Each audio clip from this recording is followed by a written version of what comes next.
What if you accomplished your goals for yourself and your business in the next 6 to 12 months?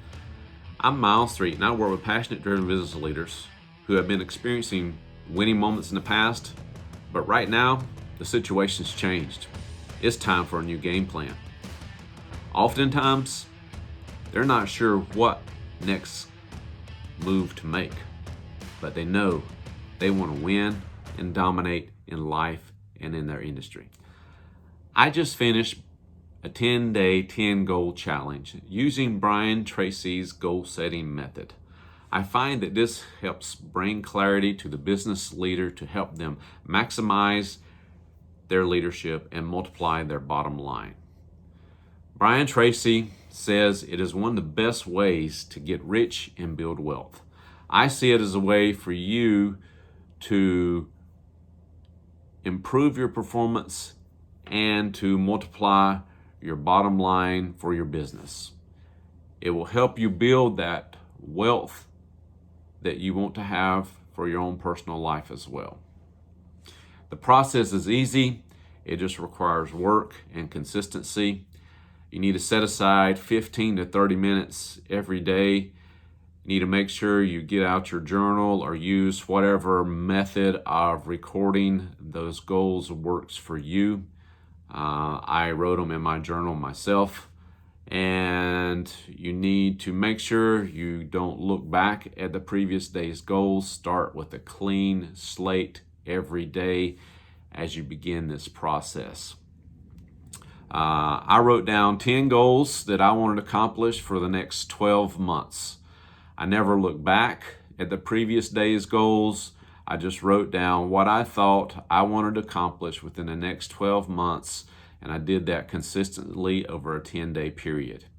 Now, there are a couple of suggestions that Bryan Tracy gives when you do this process, and the first is writing the goals as your personal goals using I statements. The responsibility is then putting it on you.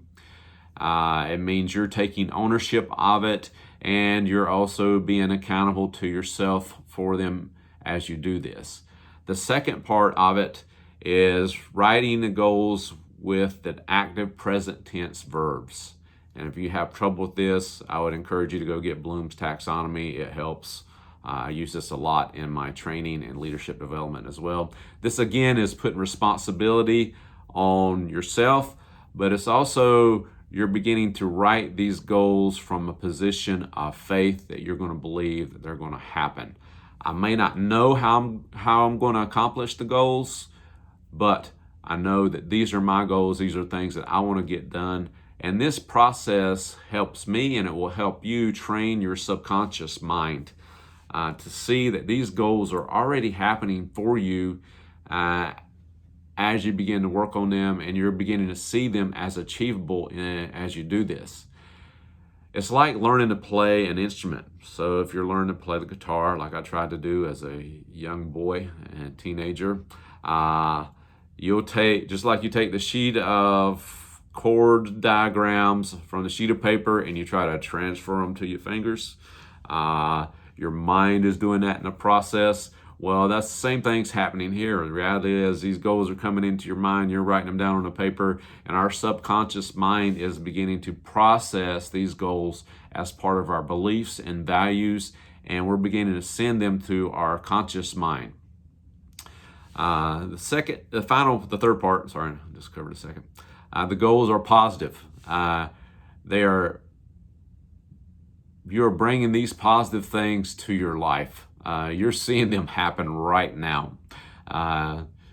You're reprogramming your mind in this process as well, putting it in the positive way of thinking and acting towards these goals. This will help you think and act in a way that will make these goals a habit as you implement them. Finally, this is easy. Give it a deadline. I challenge you to stretch yourself. Yes, make it attainable, but stretch yourself to see this happening. This will help you focus and decide how to prioritize your goals later on. You don't have to know how you're going to accomplish it. You just need to give yourself a deadline to hold yourself accountable. And this will help also your conscious mind to put a plan in place to see it come true. As you begin this process from day to day, the goals may change and be different each time. They may be the same sometimes. Just don't look back and let it flow.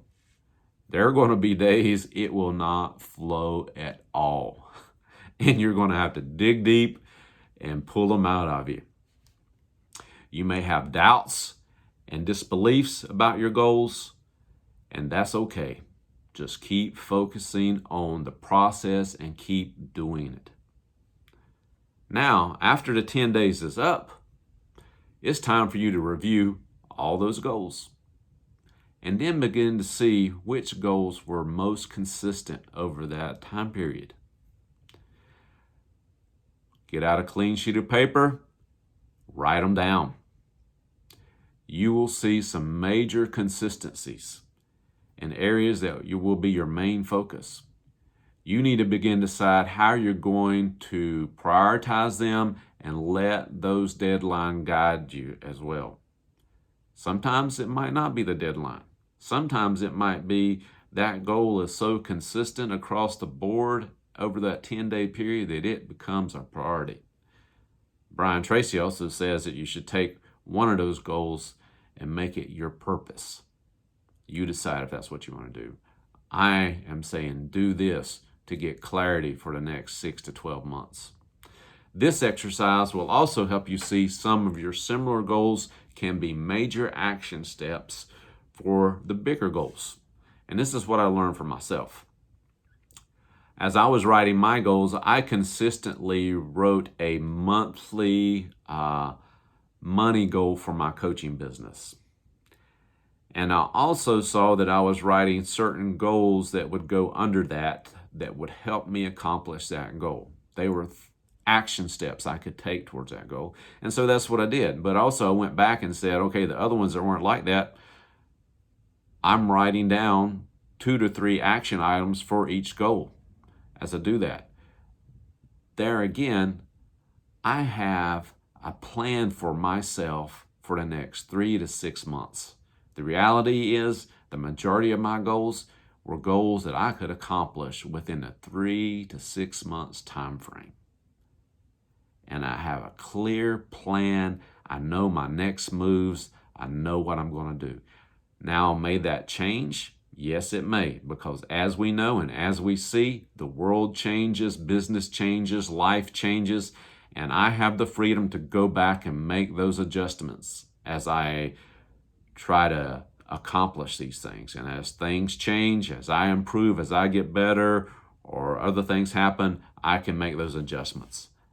Now, for the Expat Leader, and if you didn't see my video on the Cross-Cultural Chameleon Business Leader, you'll find that link in the description below and go back and look at that. But I talk about what the importance of goals and goal achievement in those cross-cultural business relationships and when you're working together. Now, this is going to be very crucial in that relationship as well. And what I would challenge you to do is do the challenge yourself, both of you. 10 days, 10 goals, write them down. Yes. Write them in your native tongue, your native language, and worry about translating them later. It's not always easy, but you'll figure it out. As you do that, after the 10-day period is up, both of you come together.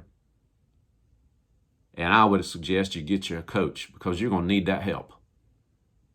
Most of the time, your goals are going to be in different directions because one of you is reporting at one headquarter over here and one of you is reporting locally here and looking at local environment, and that headquarters over there is trying to tell you to do something and they're not even here on the ground knowing the situation, and you got to figure it out.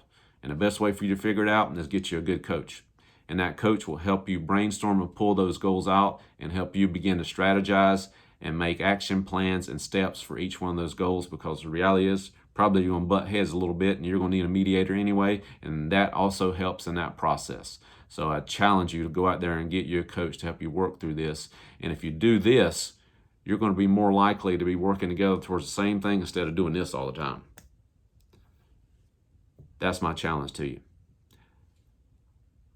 I'd also challenge you to take the time to do this for yourself personally and see how your personal goals line up to your business goals. This is Miles 3. I enjoyed adding value to today. I hope you enjoyed it. If you did, hit that like button, subscribe to my channel, and I'll talk to you next time.